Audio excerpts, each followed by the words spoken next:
죽음 앞에서 사람들은 무엇을 보게 될까요? 생의 마지막 순간, 우리는 어떤 존재와 마주하게 될까요? 오늘 여러분과 함께 나누고자 하는 이야기는 단순한 추측이나 상상이 아닙니다. 실제로 임종을 앞둔 분들이 경험한 놀라운 현상들, 그리고 그 순간에 나타나는 신비로운 변화들에 관한 이야기입니다. 어떤 분은 돌아가시기 며칠 전부터 보이지 않는 누군가와 대화를 나누셨고, 또 어떤 분은 창문 너머 산을 바라보며 마치 무언가를 기다리는 듯한 모습을 보이셨습니다. 과연 죽음 직전 우리에게는 어떤 일들이 일어나는 걸까요? 이 세상에 태어난 모든 존재에게는 하나의 공통된 법칙이 있습니다. 바로 생자필멸, 즉 살아있는 것은 반드시 죽는다는 진리입니다. 인간이든 동물이든 식물이든 미생물이든 이 세상에 생명을 얻어 태어난 모든 존재는 예외 없이 언젠가는 죽음을 맞이하게 됩니다. 하지만 우리는 어떻게 살고 있을까요? 마치 영원히 살 것처럼 계획을 세우고 영원히 젊을 것처럼 꿈을 꿉니다. 내일도 있을 것이고 다음 달도 있을 것이고 내년도 분명히 있을 것이라고 당연하게 생각합니다. 이런 착각은 어쩌면 자연스러운 것일지도 모릅니다. 죽음을 늘 의식하며 살 수는 없으니까요. 세상에는 참으로 다양한 사람들이 살아갑니다. 어떤 분은 평생을 선하게 살며 남을 배려하고 도우려 노력합니다.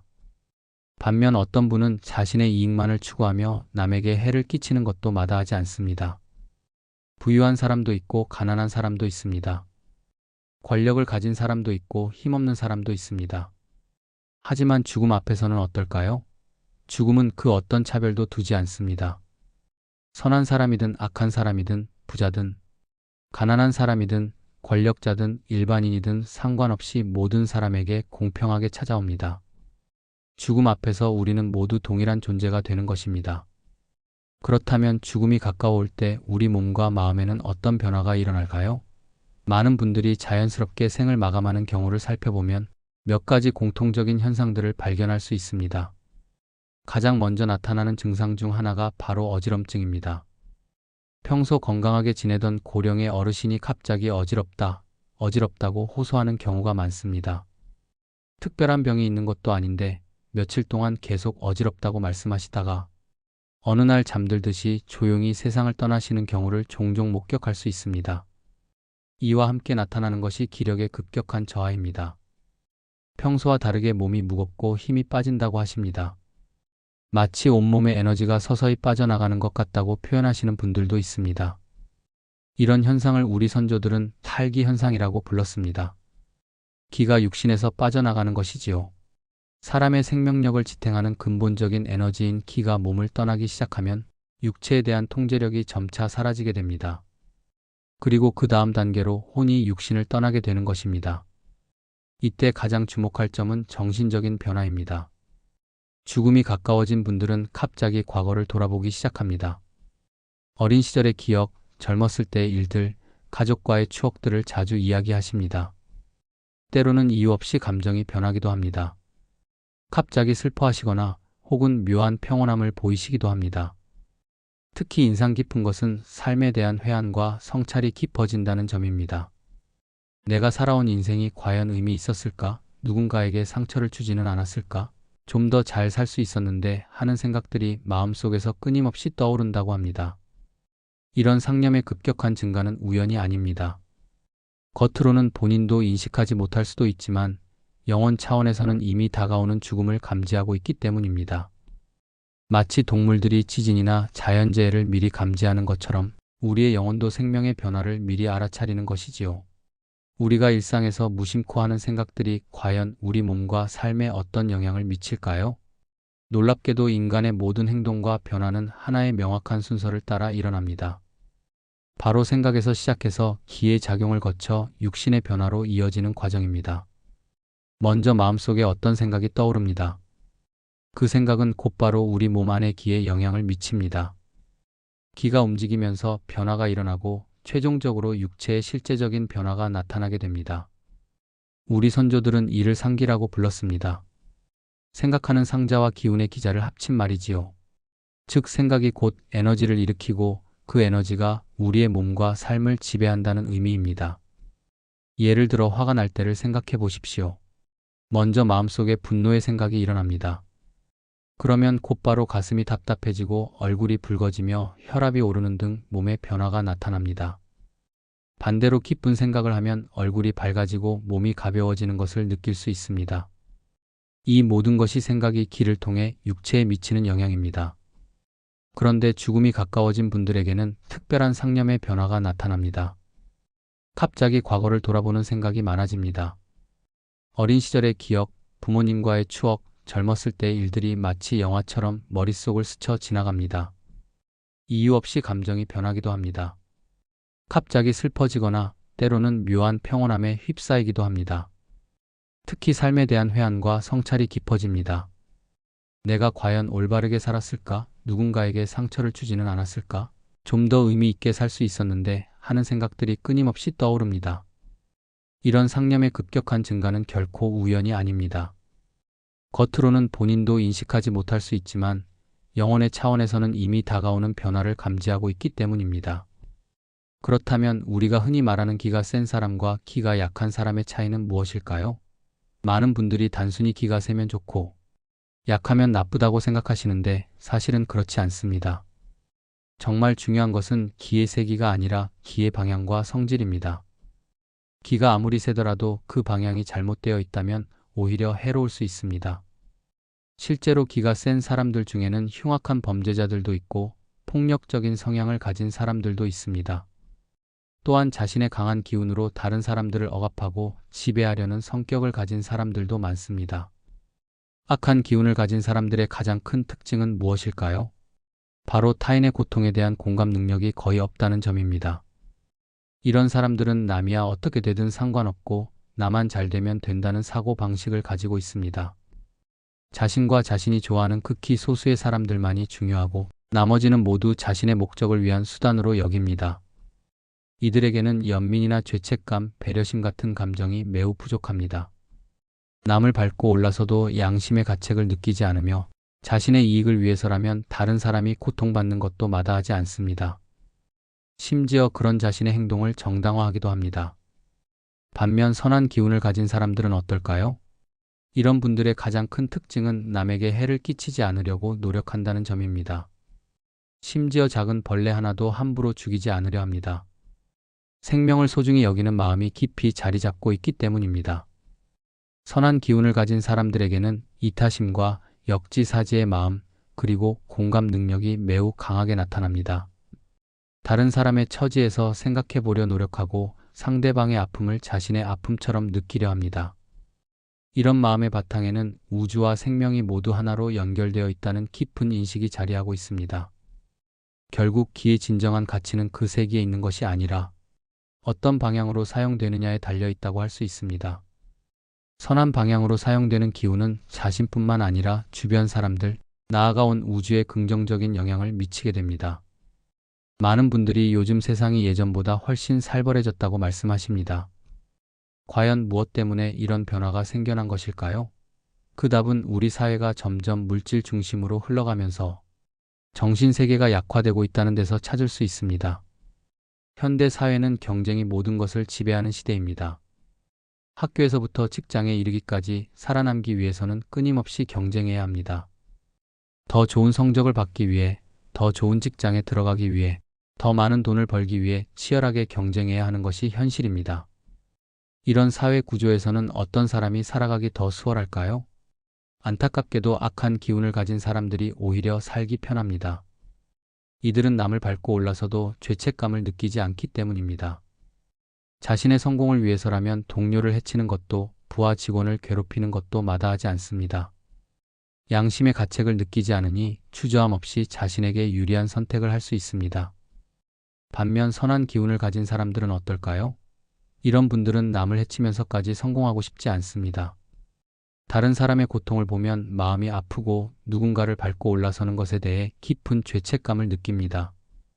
배려와 연민의 마음 때문에 오히려 살아가기가 더 힘들어지는 것입니다. 결국 현대 사회의 시스템 자체가 선한 사람보다는 악한 사람에게 더 유리하게 작동하고 있다고 볼 수 있습니다. 도덕성보다는 결과만을 중시하는 풍토, 과정은 무시하고 성과만을 따지는 문화가 점점 확산되고 있습니다. 이런 환경에서 양심적인 사람들은 상대적으로 불이익을 당하게 되고 결과적으로 사회 전체가 각박해지는 현상이 나타나게 됩니다. 그렇다면 이렇게 서로 다른 기운을 가진 사람들이 생의 마지막 순간을 맞이할 때는 어떤 차이가 나타날까요? 죽음 직전에 일어나는 현상들을 살펴보면 참으로 흥미로운 차이점들을 발견할 수 있습니다. 앞서 말씀드린 대로 죽음이 가까워지면 가장 먼저 탈기 현상이 일어납니다. 기가 육신에서 빠져나가면서 육체에 대한 통제력이 사라지게 되는 것이지요. 이때 흥미롭게도 영적인 감각이 오히려 강해집니다. 평소에는 볼 수 없던 것들을 보게 되고 들을 수 없던 소리들을 듣게 되는 경우가 많습니다.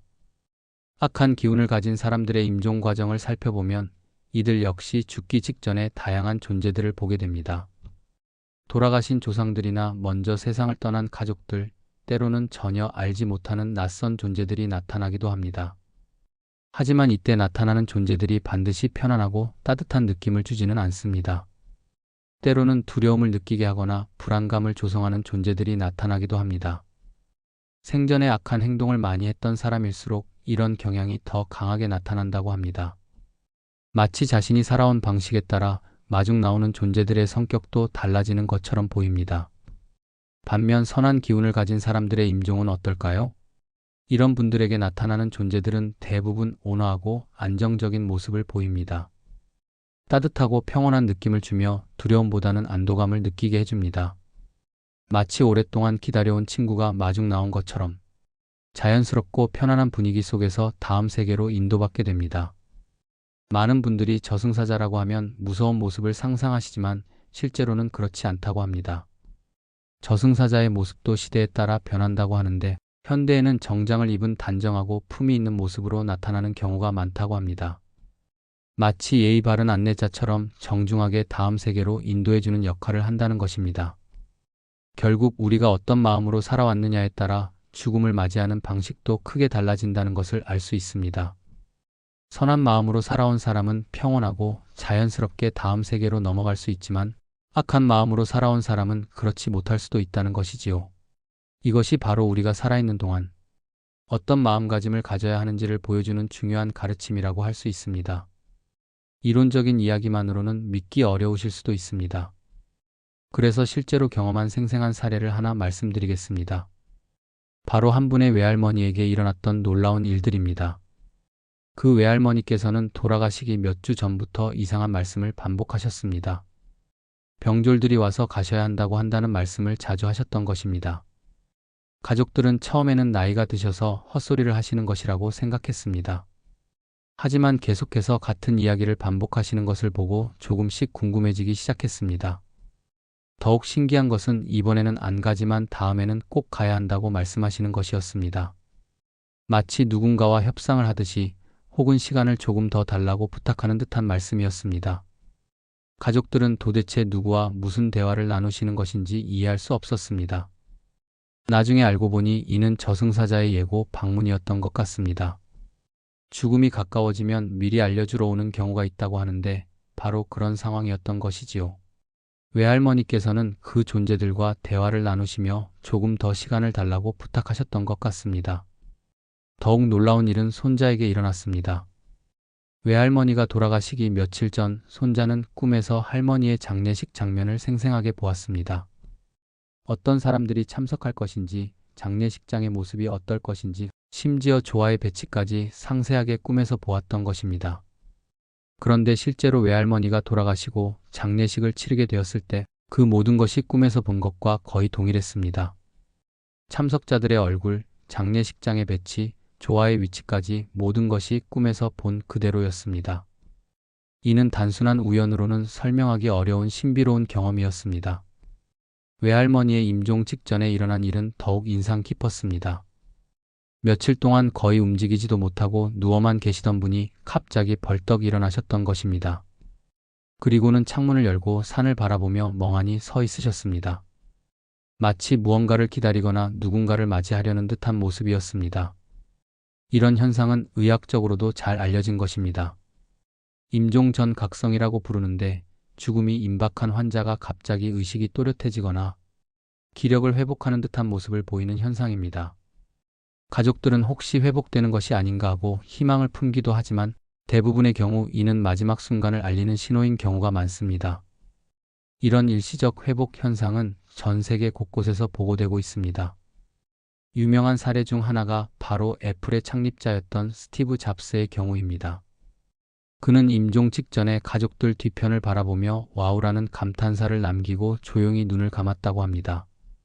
과연 그 순간 그는 무엇을 보았던 것일까요? 가족들의 눈에는 아무것도 보이지 않았지만 그에게는 분명히 무언가 놀라운 것이 보였던 것 같습니다. 그 감탄사에는 놀라움과 경이로움이 담겨 있었다고 합니다. 이런 현상들은 모두 육신의 시야가 아닌 영적 세계를 보는 것으로 해석됩니다. 평상시에는 물질적인 육체에 갇혀있던 영혼이 죽음이 가까워지면서 점차 자유로워지고 그 과정에서 평소에는 볼 수 없던 영적인 존재들이나 세계를 보게 되는 것이지요.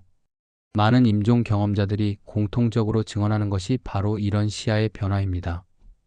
갑자기 방 안이 밝아지거나 아름다운 빛을 보거나 돌아가신 가족들이 마중 나오는 모습을 보게 된다고 합니다. 때로는 꽃밭이나 아름다운 풍경을 보기도 하고 평화롭고 따뜻한 느낌에 휩싸이기도 한다고 합니다. 결국 죽음이라는 것은 우리가 생각하는 것처럼 단순히 끝나는 것이 아니라 다른 차원으로 이동하는 과정이라고 볼 수 있습니다. 그 과정에서 우리는 평소에는 경험할 수 없는 신비로운 현상들을 체험하게 되는 것이지요. 우리는 하루 종일 수많은 생각을 하며 살아갑니다. 아침에 일어나서부터 밤에 잠들 때까지 끊임없이 무언가를 생각하고 있습니다. 그런데 이런 생각들, 즉 상념들이 우리 삶에 얼마나 큰 영향을 미치는지 깊이 생각해 보신 적이 있으신가요? 앞서 말씀드린 대로 모든 행동은 생각에서 시작됩니다. 먼저 마음속에 어떤 생각이 떠오르고 그 생각이 기에 영향을 미치며 최종적으로 우리의 몸과 행동에 변화를 가져오게 됩니다. 따라서 생각을 잘 다스리는 것은 단순히 정신적인 문제가 아니라 우리 삶 전체를 좌우하는 매우 중요한 일입니다. 상념을 제대로 관리하지 못하면 어떤 일이 일어날까요? 가장 먼저 우리 몸 안의 기가 흐트러지게 됩니다. 부정적이고 어지러운 생각들이 계속 반복되면 기의 흐름이 불안정해지고 이는 곧 몸과 마음의 불균형으로 이어집니다. 더욱 심각한 것은 이런 상태가 지속되면 외부의 영적인 영향에 취약해진다는 점입니다. 실제로 영적인 문제로 고민하시는 분들의 상담 사례를 보면 대부분 평소 상념 관리가 제대로 되지 않았던 경우가 많습니다. 마음이 흔들리고 정신이 혼란스러운 상태가 지속되면 좋지 않은 영적 존재들이 파고들 여지를 주게 되는 것입니다. 그렇기 때문에 평소의 생각을 다스리는 훈련이 매우 중요합니다. 부정적인 생각이 떠오르면 빨리 다른 것으로 관심을 돌리고 선한 생각과 긍정적인 마음가짐을 유지하려고 노력해야 합니다. 이는 하루아침에 되는 것이 아니라 꾸준한 연습과 훈련이 필요한 일입니다. 그렇다면 많은 사람들이 두려워하는 죽음에 대해서는 어떻게 생각해야 할까요? 사실 죽음 자체는 두려운 것이 아닙니다. 죽음이 두려운 진짜 이유는 바로 집착 때문입니다. 우리는 살아가면서 많은 것들에 집착하게 됩니다. 가족에 대한 걱정, 재산에 대한 애착, 이루지 못한 꿈에 대한 미련, 자신의 몸에 대한 집착 등등 수많은 것들이 우리를 붙잡고 있습니다. 이런 집착들이 강할수록 죽음은 더욱 두렵게 느껴집니다. 반대로 집착이 적을수록 죽음은 자연스러운 것이 됩니다. 마치 계절이 바뀌고 해가 지는 것처럼 죽음 역시 자연의 순리로 받아들일 수 있게 되는 것입니다. 집착을 내려놓은 사람에게 죽음은 고통스러운 이별이 아니라 자연스러운 변화의 과정이 됩니다. 무엇보다 중요한 것은 죽음이 끝이 아니라는 사실입니다. 죽음은 다음 세계로의 이동이며 새로운 삶으로의 전환입니다. 마치 낡은 옷을 벗고 새 옷을 갈아입는 것과 같다고 할 수 있습니다. 이런 관점에서 보면 죽음은 두려워해야 할 대상이 아니라 자연스럽게 받아들여야 할 변화의 과정입니다. 우리가 할 일은 죽음을 두려워하는 것이 아니라 언제 그 순간이 와도 후회 없이 받아들일 수 있도록 지금 이 순간을 의미 있게 살아가는 것입니다. 지금까지 죽음 직전에 일어나는 다양한 현상들과 영적 세계에 대해 말씀드렸습니다. 그렇다면 이 모든 이야기가 우리에게 주는 가장 중요한 교훈은 무엇일까요? 바로 우리가 어떤 마음으로 살아가느냐에 따라 죽음을 맞이하는 방식이 완전히 달라진다는 것입니다. 선한 마음으로 평생을 살아온 사람의 임종은 정말 평온합니다. 고통스럽게 죽음과 싸우는 것이 아니라 마치 깊은 잠에 빠져드는 것처럼 자연스럽고 평화로운 모습을 보입니다. 두려움보다는 안도감을 느끼며 따뜻한 빛에 둘러싸인 듯한 표정으로 다음 세계로 떠나갑니다. 이런 분들에게는 죽음이 끝이 아니라 새로운 시작으로 느껴집니다. 마치 오랜 여행을 마치고 집으로 돌아가는 것 같은 편안함을 느끼게 되는 것이지요. 평생 쌓아온 선한 업이 그들을 보호하고 인도해주기 때문입니다. 만약 우리가 내생이나 윤회, 영혼의 존재를 진심으로 믿게 된다면 어떨까요? 그렇다면 우리는 함부로 살 수 없게 됩니다. 이 생이 끝이라고 생각하면 한 번 사는 인생, 내 마음대로 살겠다는 생각을 할 수도 있지만 영혼이 계속 존재하고 다시 태어난다는 것을 안다면 악한 행동을 쉽게 하지 못하게 됩니다. 우리가 흔히 말하는 양심이란 바로 이 영혼의 목소리입니다. 무언가 잘못된 일을 하려고 할 때 마음 깊은 곳에서 들려오는 그 작은 목소리, 이건 옳지 않다, 이러면 안 된다고 속삭이는 그 목소리가 바로 영혼이 우리에게 보내는 신호인 것입니다. 그렇다면 영혼은 죽음 이후 어떤 여정을 걸어가게 될까요? 우리의 영혼에는 각각 다른 수준의 성숙도가 있습니다. 이를 격이라고 부르는데 이 격에 따라 영혼의 행선지가 결정됩니다.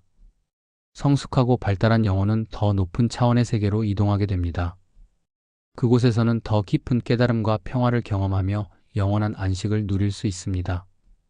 반면 아직 미성숙한 영혼은 계속해서 배워야 할 것들이 남아있기 때문에 다시 인간 세계로 돌아와 새로운 삶을 살아가며 성장의 기회를 얻게 됩니다. 이런 관점에서 보면 우리가 살면서 겪는 고통이나 시련도 다르게 이해할 수 있습니다. 그것들은 우리를 벌주기 위한 것이 아니라 영혼이 성장하고 배우기 위한 소중한 학습의 과정인 것입니다. 어려운 상황을 통해 우리는 인내를 배우고 슬픔을 통해 타인의 아픔에 공감하는 법을 익히며 시련을 통해 진정한 강함이 무엇인지 깨닫게 됩니다. 그렇다면 우리는 어떻게 살아야 할까요? 무엇보다 중요한 것은 선한 기운을 품고 살아가는 것입니다. 이타심과 배려심, 역지사지의 마음을 키워나가야 합니다. 나만 잘 되면 된다는 생각에서 벗어나 다른 사람들의 행복도 함께 생각하는 마음가짐이 필요합니다. 우리의 시야를 더 넓혀보면 어떨까요? 나 혼자만이 아니라 내 주변 사람들, 더 나아가 우리 사회, 우리가 살고 있는 지구, 그리고 이 모든 것을 품고 있는 우주 전체의 조화를 생각하는 삶을 살아야 합니다. 모든 존재가 서로 연결되어 있고 하나의 거대한 생명체처럼 함께 살아가고 있다는 인식을 가져야 합니다. 작은 벌레 한 마리도 함부로 죽이지 않으려는 마음, 길에서 마주치는 낯선 사람에게도 따뜻한 미소를 보낼 수 있는 마음, 어려운 이웃을 보면 나의 일처럼 걱정하는 마음, 이런 마음들이 바로 선한 기운을 키우는 방법입니다. 이렇게 살아간다면 죽음은 더 이상 두려운 것이 아닙니다. 언제 그 순간이 와도 후회 없이 받아들일 수 있게 되고 평온하고 자연스럽게 다음 세계로 떠날 수 있게 됩니다. 그리고 다음 생 역시 지금보다 더 밝고 평온하고 행복하게 이어질 수 있게 될 것입니다. 결국 죽음에 대한 두려움을 없애는 가장 확실한 방법은 지금 이 순간을 의미 있게 살아가는 것입니다. 선한 마음으로 매일을 살아가고 사랑과 자비의 마음으로 모든 존재를 대하는 것, 그것이 바로 우리가 할 수 있는 최선의 죽음 준비이자 최고의 삶의 방식인 것입니다. 오늘은 여기까지입니다. 시청해주셔서 감사합니다. 구독, 좋아요, 알림 설정은 큰 힘이 됩니다.